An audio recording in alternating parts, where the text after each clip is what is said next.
Alrighty, what's up everybody? Peter Gilmore here for a late Wednesday night video right here on the Peter Gilmore YouTube wrestling channel, youtube.com/Peter Gilmore. Thank you for watching. Make sure you like the video and subscribe to this channel and my other channels down there in the description box. And as always, friend me on Facebook, follow me on Twitter and Instagram, share the video all over the internet, and don't forget to tap that bell and turn on all notifications so you don't miss a goddamn thing. If you do, well, you lose. And that's all I gotta say about that. Simple as that. Alright, it's late, I'm tired, and I got a lot of stuff to do tomorrow, so I want to get this out of the way so I can do my job tomorrow, and I gotta go do my errands tomorrow, and I gotta come back and do a couple videos tomorrow. I gotta do NXT tomorrow, then I'm gonna do my NXT deadline predictions on TGC number 48, and then that'll be it. And then I'll do Final Battle on Friday afternoon, so I can do SmackDown and Rampage hopefully on Saturday afternoon before Final Battle goes on the air at 3 p.m. For the pre-show. But we'll see what happens with that when we get there. But anyway, hope you had a great Wednesday, and if not, well, too bad for you. That's it. Alright, on this late Wednesday night, December the 7th, 2022, or if you're watching from somewhere else, or watching tomorrow, it's December the 8th, 2022. My name is Peter Gilmore. Thank you all for watching. And right now, I hope you're sitting down, or whatever you're doing, you're having a cold beverage like I am.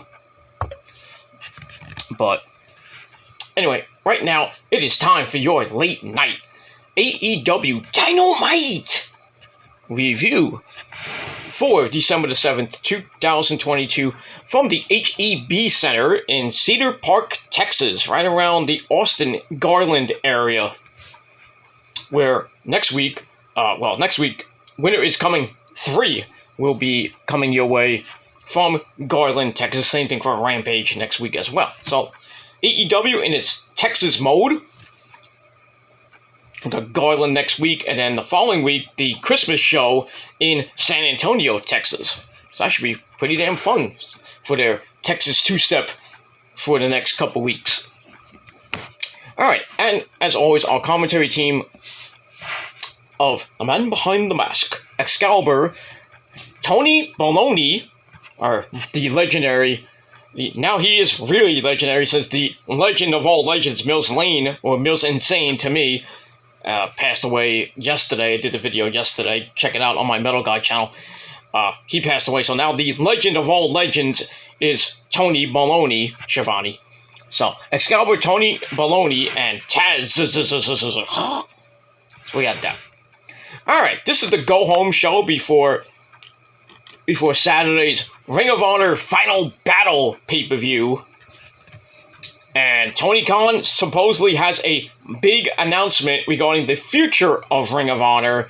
And there's a lot of things going on with that. Is it going to end? What's going on with Ring of Honor? We don't know.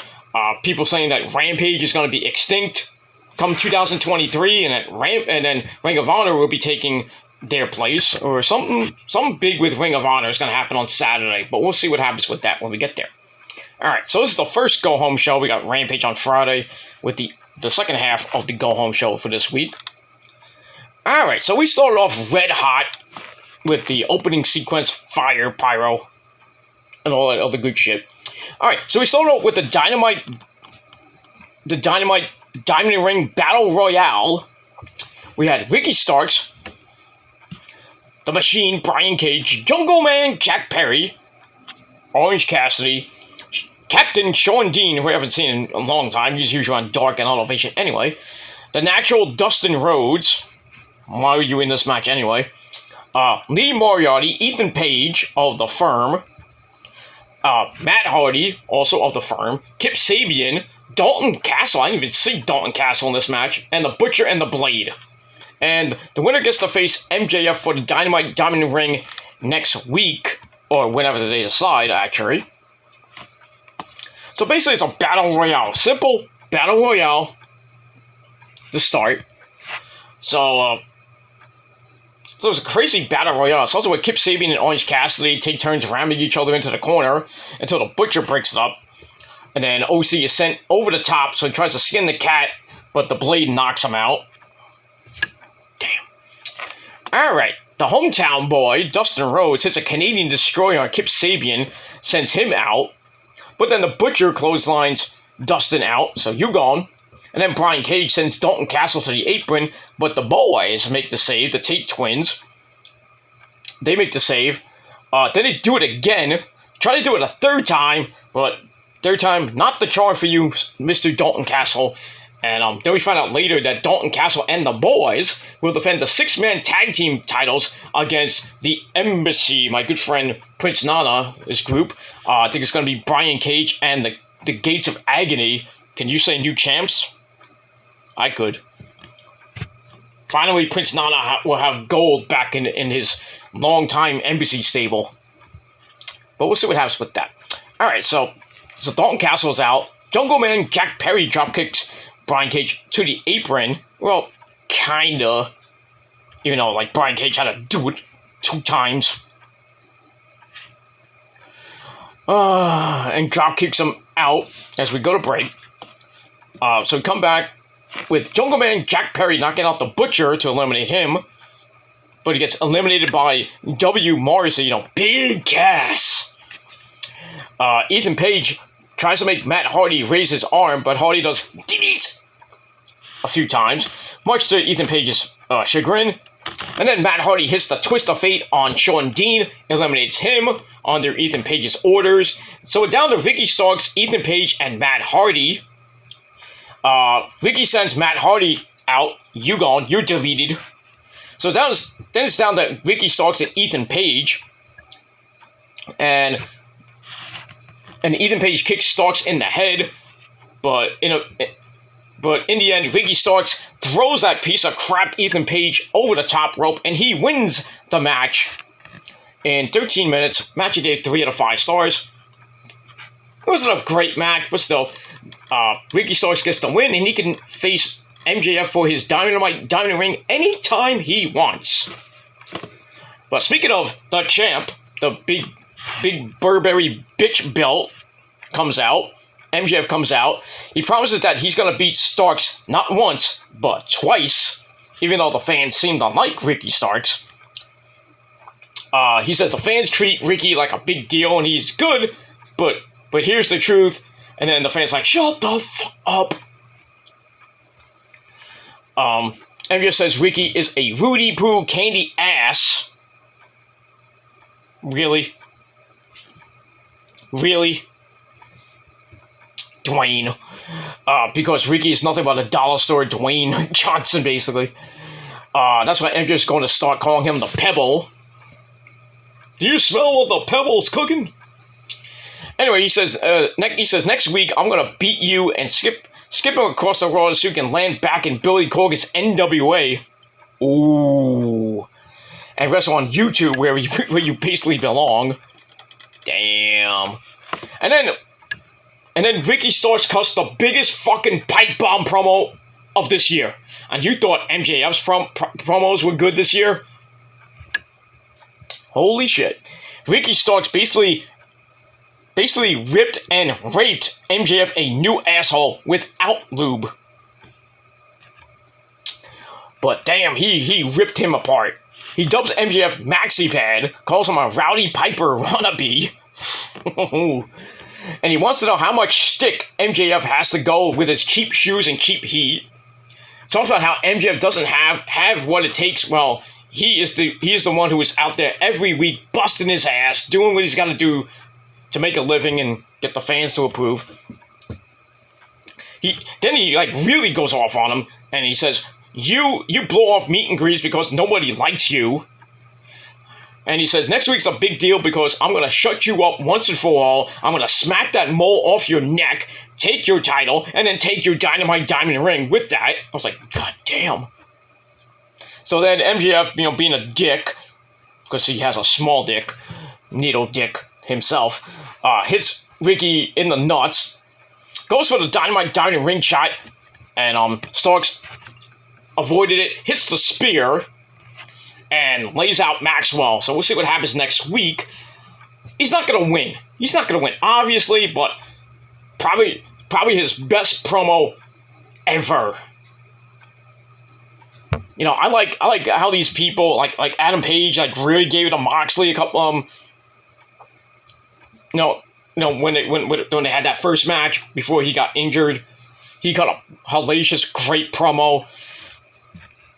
And now Ricky Starks with probably the pipe bomb of the year. In my eyes. I mean, it might be yours, I don't know. But anyway, but man, he really took MJF to school. And I loved it. So, the match, I gave 3 out of 5 stars. But Ricky Starks' promo, perfect 5 out of 5. Perfect 5. And it just showed Ricky Starks can hang with a good talker like MJF. So, he's not going to win the title, obviously. So, MJF's going to keep the Diamond ring for the 4th year in a row. Well, he didn't really say when he's going to take the Diamond ring. He said he was going to beat him. So he might lose the title match, but then he'll win the Dynamite ring maybe the week after that or by the end of the year, whenever this match happens. But we'll see. All right, we move on. All right, then we get a video for Samoa Joe defending the TNT title against Darby Allin. How you doing, Darby Allin? So we get that. So I don't have to read that. All right, then we hear from Jon Moxley. He's tired of all the talking and wants to beat somebody up. He says, like the Jericho Appreciation Society, to make sure there is no sports entertainment. So see what he does on Rampage. He did issue an open challenge to anybody.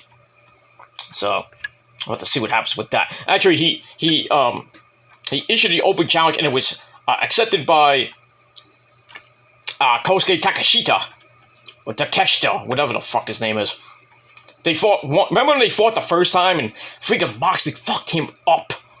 Bloody, it was just a disgusting match. But he kept his own, that guy. The guy's amazing. Kosuke Takeshita, whatever his name is. I call him Takeshita. Whatever. We move on. Alright, so I gave Moxley's promo 3 out of 5 stars. Alright, then we get the Darby and Samoa Joe for the TNT title. It was what it was. Kind of went back and forth. We're getting near the end, and we're gonna power slam on the exposed concrete. Ouch! That hurt Darby. We go to break. We come back. The doctors are checking on Darby to see if he's not dead yet. And then they tell the referees like, oh, he's just mostly dead. If you don't know if you've never seen The Princess Bride, you don't know, and you don't know that reference. You need help. But anyway, Darby was mostly dead. So Joe takes him back to the floor, gets sent into the ring steps, which allowed Darby to hit a coffin drop to a standing Joe on the outside.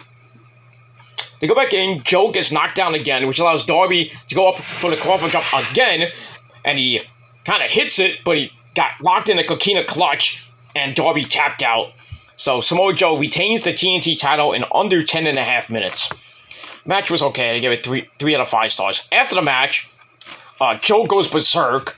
He picks up Darby and hits the muscle buster on the skateboard. Ouch. Then he locks in the coquina clutch again, and then Wardlow comes out for the save. So there you go. So that is probably going to after Samoa Joe defends the TV title against Juice Robinson, probably will retain there. He'll probably have his official one-on-one match with Wardlow, and Wardlow's going to wipe him out. Probably either at Winter is Coming or maybe before the end of the year. But we'll see what happens with that. Let me move on. Alright, then we go to the back with Tony Baloney. Hey, what happened to Renee Paquette today? Anyway, so he's with Orange Cassidy and Kip Sabian, no Penelope Ford. Maybe she was doing her hair, I don't know. Or maybe doing a Twitch, whatever. But anyway, Orange Cassidy offers Kip Sabian an All-Atlantic title shot, but Kip Sabian says, well, I'm hurt right now. You're still hurt from what Miro did to you a few months back. I mean, come on now. But anyway, so instead, Cassidy obviously let Sabian find somebody to face him. And Sabian kind of like, I got somebody for you. And then he leaves, and OC's like, was that a yes? Obviously. So this is the perfect time for Miro to come back, if Tony Khan would wake up. Which, you know, Kip Sabian did have, well, before Miro went cuckoo, Miro was his best man. So why don't you just put Miro in that slot? Let him beat the fuck out of Orange Cassidy whenever this match happens, maybe be a Wednesday or whatever. And that Miro finally do something in AEW this year, because he only had 4 matches this year. 4. Just bring Miro back, give him the title. He doesn't really have to defend it. Then you bring, hopefully you bring Lana in, or CJ. Bring her in, and then just make Miro a powerhouse going into 2023. But creative has nothing for him. So why don't you just release the dude? Get him out of here. Then I'll go back to Hunter, and then Hunter uses Infinity Gauntlet again, and freaking make Miro like a powerhouse when he first started in WWE. When he won the United States title and held it for almost a year. And then he lost to that idiot Cena. But just saying. So we'll see what happens with that. So I gave that 3 out of 5 stars. Alright, then we got a video about Chris Jericho and Claudio Castagnoli for the Ring of Jericho title this Saturday night. And if Jericho wins, Claudio has to join the Jericho Appreciation Society. Well, we'll see what happens with that. If Claudio does join, I don't think he... I think there's a chance Claudio wins, but really slim. But I don't know. So anyway, speaking of Claudio, he teams up with Wheeler Yuta to take on Daniel Garcia and Jake Hager. Okay, so we had Sammy Guevara on Moxley at ringside. By the way, Wheeler Yuta is the type of guy that actually drinks... he is so bad. He's the type of guy that drinks freaking Crystal Pepsi.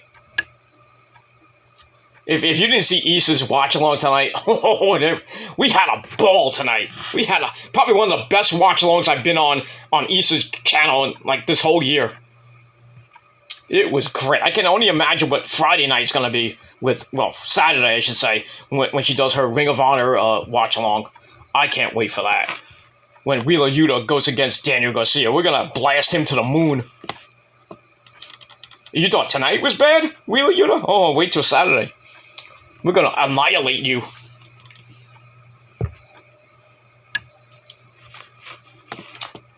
You know, Wheeler Yuta is the type of guy that thinks the pure title is not pure. But I digress. Anyway, so this match was okay. Kind of went back and forth.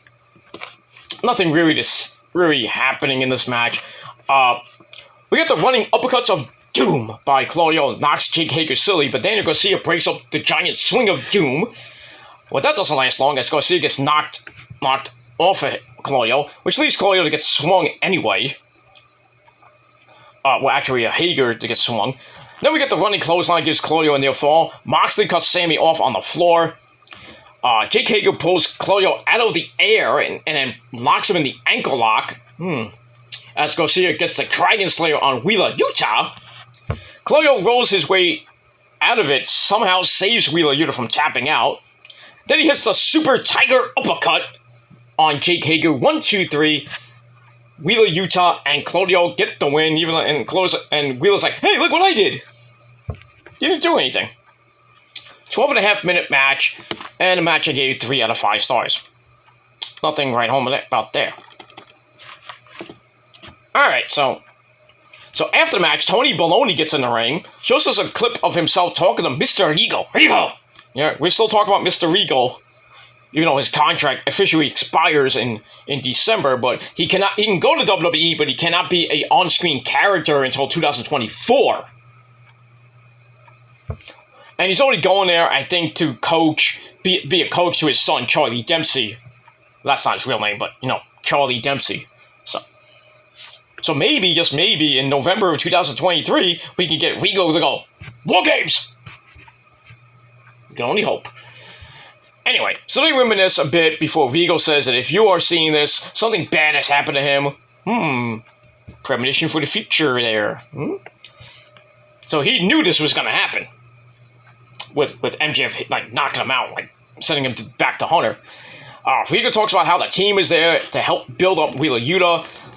And the reason he turned on Moxley was to teach him one final lesson. Always stay one step ahead of your opponent because you don't know who's coming, who or what's coming. Regal says, I'm Blackpool Combat Club until I die. Okay. Well, back in the ring, the club isn't sure what to think of this. But Moxley promises to end the Jericho Appreciation Society this Saturday at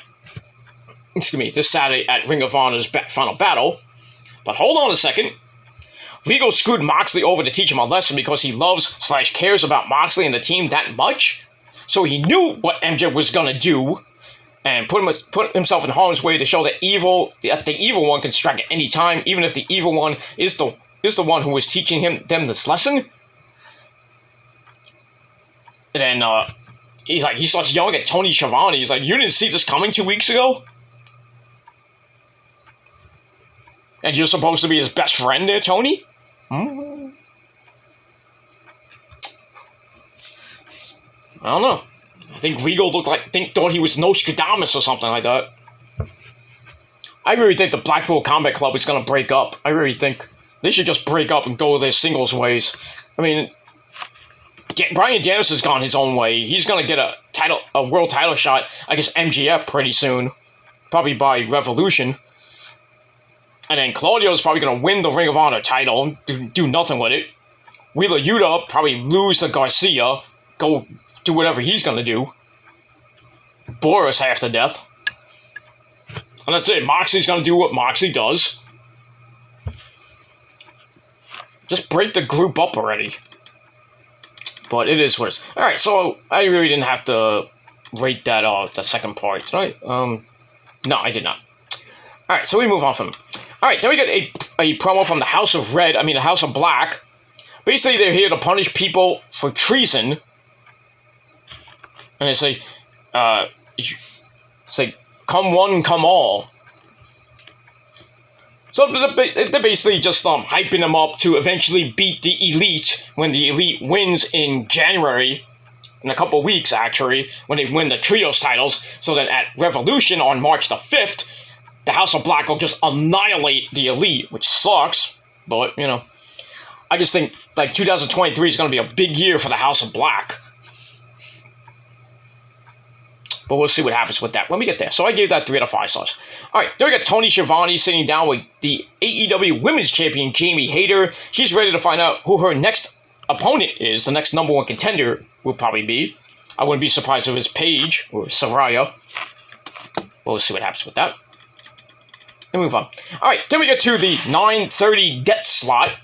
We had 6-woman tag team action. We had the former baddie, Kiera Hogan, who doesn't have her, red hair or blue hair, not the woman on fire anymore, but it's Kiera Hogan, Madison Rayne, and Sky Blue.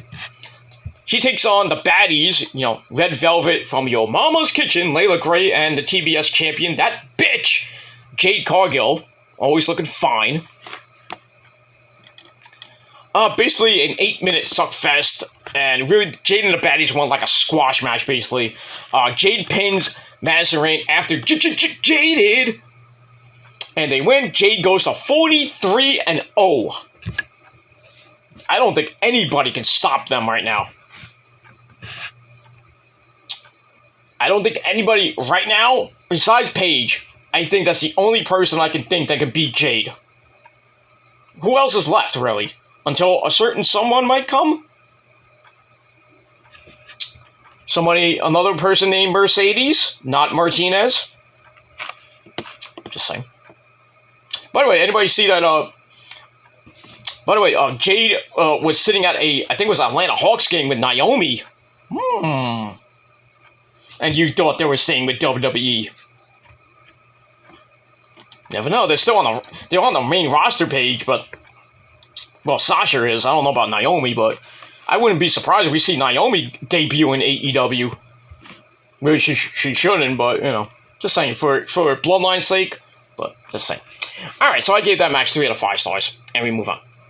Alright, then we have Saraya in the back with Tony Baloney. Hey, I'm surprised Renee Paquette didn't travel with them, I guess, this week. I mean, she might have took a week off. She took the week off, I guess. Anyway, so Saraya is in the back with Tony Baloney. You know, it's like, oh, so happy to be here. And then our good friend, Dr. Britt Baker, DMD, baby. She comes in looking smoking hot, as always. So, she talks about January the 11th, from the Kia Forum, which I think is in LA. So she gives Saraya tickets to that event. You can sit in the front row and watch me do my thing. Or we can have another match. And then Saraya's like, oh yeah, I'll have another match with you and I'll beat you again. And then Britt's like, no, we're not going to have another rematch. But instead, you can find a partner to face me and Jamie Hayter. So Saraya tries to get Tony Schiavone, but Britt's like, no, he's mine. Really? Yeah, you took him away to finally suck his old cock. Can you just come out on Twitter or on Instagram there, Britt, and just say you are sucking Tony Schiavone's dick? I mean, seriously, you don't want to be with Adam Cole? And the guy is not going to be wrestling anymore? Most likely? Shows you how faithful you are to him. Yeah, but Tony Schiavone, you're a lucky man. You 60-something-year-old bastard, even though you're married. Robbing the cradle for 30-year-old Britt Baker. Bastard. But you're legendary, so I can't say anything bad about it. Anyway, so we got that. So I wonder who's Saraya is going to pick for her partner in a couple weeks. She has some good friends. One of them might be Mercedes Varnado. We'll see. We'll see on January the 11th. It's in Hollywood. Mercedes is Hollywood. Then again, she could get Naomi, but Paige and Naomi, I'd rather have Saraya Knight and Mercedes Varnado as a tag team. That would be epic fucking shit. I would love that. I would mark the fuck out. Everybody will mark out if Mercedes Varnado joined AEW. Especially you know who, Otaku. He would probably cream in his pants for the first time in many years. But I digress. But we'll see what happens with that. Alright, so I gave that 2.5 out of 5 stars. Alright, then we get the rundown for Rampage. And really nothing for Dynamite next week. So we get that.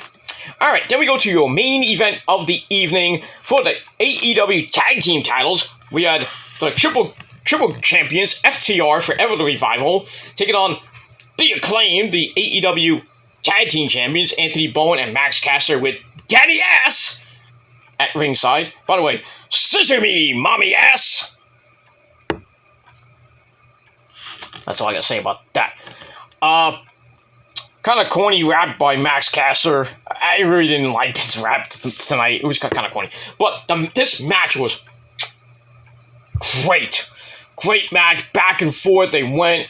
We see Jay Lethal and Double J, J-E-double-F, J-A-double-R-E-double-T, Jeff Jarrett, and Songa Singh with Sanjay Dutt, watching from the back. So we get all that. Wheeler Yuta hits a spike power driver for a near fall. When we get near the end of the match, Caster sees Bowens, comes in for a wheelbarrow Gilmore cutter. Stop stealing my moves. And a rather close near fall on Dax Harwood. Bowens has to break up the big rig, gets sent outside, leaving Caster to be sent into the ring post. Then FTR hit the big rig. Harwood gets a 2.9999995. As Bowens just made the save. Bowens then hits the arrival on Cash Wheeler, but Harwood breaks up the mic drop. And then Cash Wheeler tries a jackknife cover, but Caster rolled through. And then an inside cradle circa 1921. 1, 2, 3. The Acclaimed get the big shocking victory over FTR in a match that lasted under 17 minutes, but was fabulous. Great match. Not 5-star quality match, but pretty damn good. I would put it in the top probably put the top 10 matches of this year for AEW Dynamite. But still, I gave this match 4 out of 5 stars. It was great. After the match, we get FTR and the Acclaimed. They scissor each other. Not like that, but you know what I mean. Mutual respect. Kind of out of character for FTR, but we get that. Then I thought the show was going to end with that, but there's always a but, and it stinks. But this time, it didn't stink that much. Then we get the Ass Boys, the Gun Club, Colton and Austin Gunn. They pop up on the screen, and it says, "Hey, FTR, guess what? We got a Christmas card for you," and it's all written in blood. So he says, I was like, "We got a Christmas card from the Briscoe brothers. Them boys," which says on the card. And then he says, we got something else. Let me see. We got some other gifts for you. And they pull up dog collars, and they say that them boys will take on FTR for the 3rd time for the Ring of Honor tag team belts in a double dog collar match. Oh my God, there's your double main event, and this made Final Battle even more epic. It didn't look good for a second, but now, with this match, it's going to be bloody as fuck. I'll tell you that much. It's going to be bloody as fuck. And if they don't give the fucking Briscoes the belts, I don't know what to tell you. The 3rd match, 3rd time, has to be the charm for the Briscoes. To win back, where they FTR beat them for the tag belts, and then they lost, and then they lost the 2nd match at I think it was Supercard of Honor. Now Final Battle, give them back the belts. Give the Briscoes back the belts. We'll never see them on TV. That's the thing, because they're not, because of Jay Briscoe's stupid fucking tweet from 10 years ago. 10, get this right, 10 years ago. And people know about years ago, especially with me. But 10, 12, 13 years ago, get over it already. Let them be on TV. I don't care if they curse up a storm. Put them on TV. Let them see what... Let's, people who don't even know what the Briscoes are and don't even know a goddamn thing about Ring of Honor. Put them on TV for one, at least a couple of times. If you want to do the Ring of Honor TV, which could be Tony Khan's big announcement, there you go. Friday nights, 10 p.m., Ring of Honor TV. There you go. Have the Briscoes on TNT. They're not going to show them, obviously, because TNT is stupid. But I would give the Briscoes the belts on Saturday night. If not, then why do we even bring them in for Final Battle? Just for Final Battle purposes, right? Stupid. Anyway, that's all I got to say about that. But that fucking match is going to be a banger. Bloody banger. That's all I got to say about that. So, my final rating for Dynamite, 7.25 out of 10 stars. Let me know what you guys think down below in the comment section. And that's all I got to say about that. So thank you for watching. I'm Peter Gomez signing off. Peace out, rock on and rock hard with your cook out. And if you're not down with that, well, fuck you, man. I'm out. Peace. Bye.